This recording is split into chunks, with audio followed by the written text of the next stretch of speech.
I can't stress enough to you just how outnumbered the Confederates were at the start of the war in 1861. The Union outnumbered the South population 3-2 margin. They had 3 times more bank deposits, 5 times more industrial output. They produced 90% of the nation's shoe output, 93% of its iron production, 94% of the clothes produced, 97% of its firearms production, 98% of ship production, and the majority of actual edible agriculture is also grown in the North. At what point in time do you look at that Goliath and go, I'm going to poke the bear and see what happens? And beyond all of that, I know you guys are going to go, well, it worked for Afghanistan, it worked for Vietnam. Yeah, here's a map. Afghanistan is all the way over there. Here's the United States. Vietnam's all the way over there. Here's the United States. The South, United States. I think it's pretty much easier to use your numbers against when it's right next door.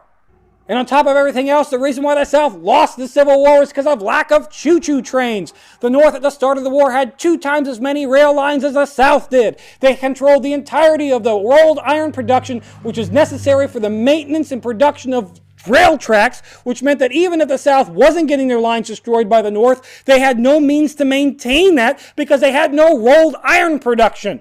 And on top of all of that, when Baltimore sides with the North, it takes with them the only industrial manufacturing facilities that were capable of making choo-choo trains and repairing choo-choo trains and making choo-choo cars and repairing choo-choo cars. They couldn't even make a train wheel, let alone the engine that goes down the track and makes a train go, hee, hee.